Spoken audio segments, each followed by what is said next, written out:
예, 여러분 반갑습니다. 야옹. 헤어지세요. 어반입니다. 오늘 이야기 주제는요, 한국 사람들이 유난히 불행하고 우울한 이유에 대해서 한번 이야기를 해보려고 합니다. 어떻게 보면 일전에 얘기했던 무엇이든 물어보살에 대해서 얘기를 했다가 이게 좀 생각이 난 것 같아. 그래서 내가 생각하기에 한국 사람들이 유난히 우울하고 불행한 이유는 이 띠리띠리 능력이 떨어지기 때문이다라고 생각을 하는데, 그 띠리띠리 능력이 뭘까 하니까 갑자기 그거 나온다. 그 옛날에 개그 프로 그거 아세요? 우차서였나? 안녕, 난 띠리띠리야. 이거 갑자기 생각나는데, 여튼 그 띠리띠리 능력이 뭐냐면 내가 보기엔 메타인지 능력인 것 같아요. 그래서 메타인지 요새 좀 많이 쓰는 단어죠, 그죠? 그래서 정확하게 얘기하자면 뭐 인간이 알고 있는 거, 감각이라던가 이제 지식이라던가 인지력이나 이런 것들을 이제 한천 높은 관점에서 이제 얼만큼 알고 있는지, 얼만큼 인지하고 있는지 바라보는 것, 이게 메타인지라고 볼 수 있는데, 뭐 약간 쉽게 얘기하자면 옛날에 그거 있었잖아. 소크라테스가 너 자신을 알라라고 했을 때 제자들이 물었잖아. 스승님은 알고 계십니까? 그러니까 나는 알고 있다, 내가 모른다는 것을, 이렇게 얘기를 했잖아. 그치? 어떻게 보면 이제 너 자신을 알라가 어떻게 보면 메타인지, 쉽게 얘기하면 그렇다고 볼 수 있는데, 제가 보기에는 한국 사람들이 메타인지 능력이 굉장히 많이 떨어진다, 그래서 불행한 것 같다는 생각이 드는 거야. 그래서 어떻게 보면 일전에 나왔던 무엇이든 물어보살에 나왔던 그 연기 무명배우 했던 그 친구도 그랬고, 그리고 제일 많이 이 메타인지력이 떨어지는 사람들이 제일 많이 모여있는 곳이나 어디라고 보냐면 공무원 시험이라고 보거든요. 공무원 시험에 메타인지 떨어진 애들이 제일 많은 것 같아, 내가 보기에는. 그래서 나로서는 좀 생각하기가 좀 힘든 게, 저는 중학교 때 반에서 공부를 제일 열심히 해서 한 게 10등이었거든요. 10등. 우리 때는 한 반에 50명이었단 말이야. 그러면 한 20% 정도지, 그지? 근데 만약에 누가 나한테 너 공무원 시험 한번 쳐볼래라고 했을 때 나는 쉽게 염두를 못 낼 것 같아.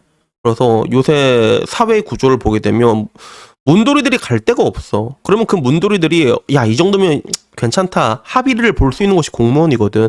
솔직히 그렇잖아. 대학교 나온 애한테 야야 돈 줄게, 만두 좀 해라 라고 해서 누가 만두 350만 원 준다고요? 이러면서 만두 할 사람이 없단 말이야.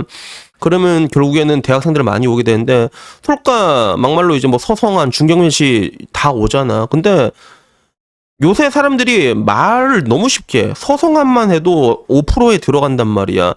그런 애들이 떼고주로 몰리는 데서 야, 내가 공무원 시험을 합격을 한다고?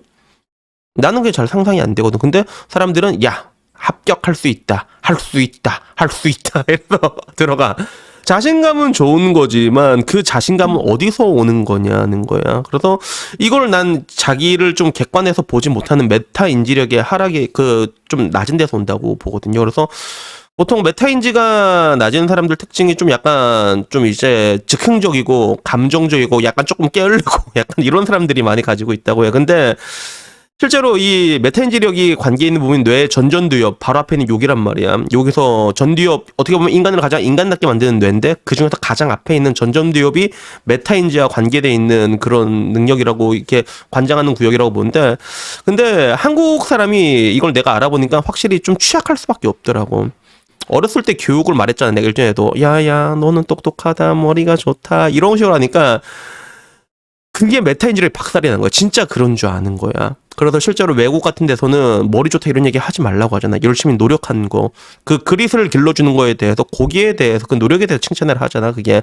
근데 한국은 그런 게 없다 보니까 애들이 진짜 자기가 힘을 숨긴 찐딴 줄 아는 거지, 그게. 내가 맘만 먹으면 이세카이 가서 찢을 수 있는데, 그래서 가는 거야. 그래서 막말로 공무원 시험을 쳤어. 근데 요즘 들어선 평균 기간이 나와 있잖아. 뭐 9급, 뭐 3년, 뭐 2년, 뭐 이렇게 나와 있잖아, 실제로. 그만큼을 했는데, 똑같은 기간 공부를 했는데, 뭐 이제 2차 면접 같은 거 볼 때 보통 2배수 끊잖아, 요새. 2배수 안에도 못 들면 그건 애초에 잡고 있어도 답이 안 나오는 거거든. 근데도 계속 잡아. 왜? 메타인지력이 떨어지니까 에이 어떻게든 되겠지, 약간 이런 거지. 도피처일 수도 있겠지, 따지고 보면 여러 가지 이유가 있을 건데, 결국에 이제 그런 식으로 길어지게 되면 인생을 말아먹게 되고, 고시를 실패하게 되면 그 인생이 블랙홀로 사라집니다. 그래서 장수생들 여러분 만난 사람들 얘기 못 들어봤어?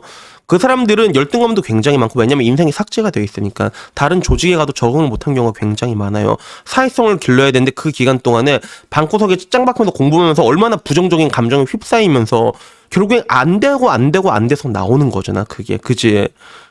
여기까지 생각을 해야 된다고. 야, 이렇게 될 수도 있겠구나, 이런 거. 그래서 이렇게 얘기하면 어반이 형 꿈을 포기하라는 거예요, 이런 얘기도 되게 있었거든. 내가 말하는 건 꿈을 포기하라는 게 아니라는 거예요. 제가 말하는 거는 무엇이든 물어보사를 나오는 그 친구 같은 경우도 따지고 보면 연기를 내가 보기에는 뭐 거기에 대해서는 일단 연기를 하지 않고, 내가 제일 신기했던 거는 넷플릭스의 아들이라 불리는 박혜수 씨가 지금 와서는 넷플릭스 배우보다 다 나오고 있잖아. 캐리하고 있잖아. 근데 내가 맨 처음에 박혜수를 보고 느꼈던 건 뭐냐면, 내가 왜 저 배우를 이제서야 알았지라는 생각이 들었어. 이거는 옛날에 악귀 김윤석이 나왔을 때도 마찬가지였고, 그리고 지금 이제 야 아침에는 밥알 280개, 저녁에는 320개. 이 맞나? 진양철 회장도 무명 기간이 엄청 길어서 미생 나오기 전까지 그 연기를 잘하는 사람들도 기본 10년씩, 길게는 20년씩 무명 생활하는 게 그 바닥인데, 그 바닥에 뛰어들 때는 그만한 각오가 필요하단 말이야. 첫 번째, 야, 내가 저만큼 할 수 있을 것인가, 저만큼 능력이 되겠냐, 객관적으로 보는 것도 필요한데, 근데 그걸 떠나가지고 그만큼 내가 못 올라갈지라도, 야, 그래도 내가 연극 하나 하면서 편의점 알바하고 공장 노가당 나가고 그렇게 결혼이고 뭐고 다 포기하고, 그래도 내가 연극하는 게 좋다, 연기하는 게 좋다, 그럴 각오를 하고 가라는 거야. 그래서 간다면 누가 말려요, 사실. 그렇게 하다가 각성할 수도 있고, 맞잖아. 그러니까 제가 예고자 하는 건 항상 이게 냉정하게 바라보라는 거죠. 그리고 이거는 비단 뭐 여러분이 말하는 목표나 꿈 이런 게 뿐만 아니라, 메타인지라는 건 굉장히 다양한 각도에서도 다 들어오게 된 것 같아. 사회성이라든가 인간관계에서도. 그래서 나도 지금 와서 생각해보면, 그래, 나도 나름 이게 정직하게 살았다고 생각하지만, 내가 얼마 전에는 또 어떤 생각이 들었냐면, 내가 대학교 다닐 때 과테말라라고 불렀던 애가 있어. 과테말라라고 불렀던 애. 근데 걔가 약간 봤을 때 진짜 약간 과테말라 느낌이 나거든. 근데 갑자기 있다가 보니까, 야, 내가 그렇게 말했던 게 갑자기 미안하더라고. 난 기억도 못하다 갑자기 그 생각이 난 거야. 어제 다이소 가갖고 장 보는데, 그리고 갑자기 그게 미안하더라고. 그래도 혹시나 평원아 이거 보고 있으면 내가 진짜 내 좋은 데 한번 데리고 와주게, 알았지? 연락해라. 그러니까 그런 것들을 내가 돌이켜서 보면 나도 누군가한테 개새끼였던 적이 많아요, 실제로. 나름대로 정직하게 살았다고 생각하고, 인간관계도 나름 이렇게 탄탄한 편이라고 생각하지만, 근데도 나도 누군가한테 개새끼였던 적이 많단 말이야. 이런 것들을 하나씩 보게 되는 것 같아. 이것도 결국엔 다 메타인지인 것 같아. 내가 생각하는 것들, 상대방이 생각하는 것들, 내가 생각하는 그 느낌이 아니라 얼마나 정확히 알고 있는지 더 넓은 시각에서 봐야 되거든. 그런 것들을 하나 둘씩 볼 때마다 결국에는 그런 뭔가 인간적인 관계에서도 조금씩 다듬어지는 것 같고, 성숙해지는 것들도 있고, 이거는 연인 관계에서도 마찬가지란 말이야. 그래서 내가 얘기해줬잖아. 내 옛날에 제주도에서 그린티 프라푸치노 여친구 나한테 던져가지고 나 빡쳐고 간 적이 있거든. 근데 그것도 지금 와서 생각해보면 굳이 내가 그냥 갈 필요가 있었을까. 그냥 내가 뭐 좀 빡치더라도 갔다가라도 다시 돌아갔어야 된다. 얘는 혼자 그때 운전하면서 집으로 가면서 어떤 생각을 했을까, 그런 생각이 들더라고. 이게 또 이렇게 얘기하면 또 에반이 형 스윗한 남이다 라고 말하는데, 내가 말하고자 하는 거는 모든 관계에 대해 가지고 이렇게 다각화되게 보고, 그런 것들을 보게 됐을 때 이런 것들이 우리를 더 발전시킨다는 것들이죠. 어떤 관계든. 그게 비단 남녀 간의 관계가 아니라 전부 다. 그래서 따지고 보면 이런 것들이 좀 한국에서는 좀 발전이 잘 안 되는 그런 환경이 좀 많은 것 같아요. 그래서 사람들이 특히나 좀 독선적으로 빠지게 된 경우도 되게 많고, 그러다 보면 이제 관계도 파토나 있고. 그래서 따지고 보면 그렇단 말이에요. 만약에 여러분이 30살이 넘었는데 주변에 사람이 아무도 없어. 그러면 네가 잘못한 거거든, 그거는. 네가 잘못한 거란 말이야. 근데 결국엔 사람들이 지금 와서 어떻게 얘기를 해? 인간관계 무용론을 외치고 있잖아, 사실 따지고 보면. 정말로 필요 없다 생각하는 사람들도 한 10,000명 중에 한두 명은 있겠지만, 근데 그런 것들에 대해 가지고 우리는 좀 이렇게 올바르게 냉정하게 내가 늘상 말하는 다각화된 방법으로 바라보는데 익숙하지 않은 것 같다. 그리고 이런 걸로 인해 갖고 자기의 능력도 제대로 당연히 못 보게 되고, 그러면 자존감 역시도 잘못 형성되고 있단 말이야. 내가 이만큼을 할 수 있는데 이걸 모르고 내가 이만큼을 할 수 있다 생각하게 되면 또 그 다음에 이 사람 또 얼마나 오만방지해지겠어, 그치? 결국에는 이런 것들이 다 복합적인 문제로 일어난 게 아닌가 싶더라고. 그리고 이런 것들이 때로는 결국에는 어떤 순간에 직면하게 됐을 때 낱낱이 발가벗겨지는 그런 순간도 오게 되는 것 같아요. 그래서 예를 들면 그때 무엇이든 물어보살 그 친구도 그랬잖아. 따지고 보면 대국민 앞에서 오디션 기회를 얻은 거였단 말이야. 거기서 잘했어 봐. 어디서든지 캐스팅 갔지. 그리고 우리 나는 이쁘지 않습니다. 그리고 very nice한 리나 성님도 자기가 연기자가 꿈이란 말했잖아. 그렇게 스포트라이트가 쏠렸는데 연기하는 모습을 조금이라도 멋있게 클립을 찍어서 올렸어 봐. 그러면 지금 같은 상황에서 여자 감독들이 여자 감독만 하면 막 가산점 준다는데 안 썼겠냐고 당연히. 그걸 못 잡은 거지 결국엔. 그지? 그러면 그건 변명의 여지조차도 없단 말이야 사실 따지고 보면. 그래가지고 오늘은 그냥 이 얘기를 하고 싶었어요. 사람들이 지금 한국의 분위기나 이런 것들은 뭔가 좀 굉장히 높게 잡혀있고 당연히 그러다 보니까 사실 애초에 여러분들은 내가 늘상 말하는 송충의 인생 자체는 상정하지 않고 있잖아.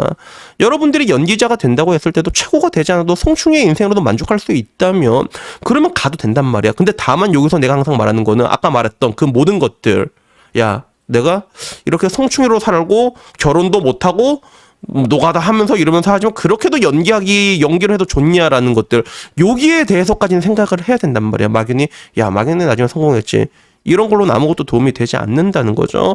그래서 그냥 오늘은 이 얘기를 하고 싶었어요. 단순히 우리가 뭐 시험을 치고 뭐 공무원 시험이니 뭐 이런 걸 떠나가지고 인간관계에 있어서 메타 인지력이 굉장히 떨어지는 거.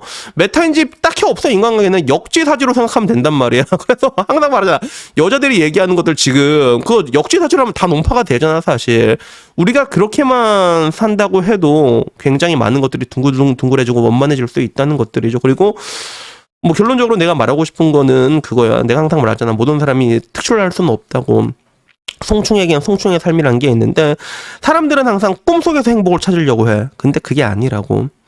삶 속에 행복이 있다. 내가 항상 얘기하는 거잖아. 인생은 고통이야 몰랐어? 이러고 그리고 행복과 고통은 비례한다라고 얘기하잖아. 그래서 이걸 그대로 이게 적용시켜보면 결국엔 그런 거야.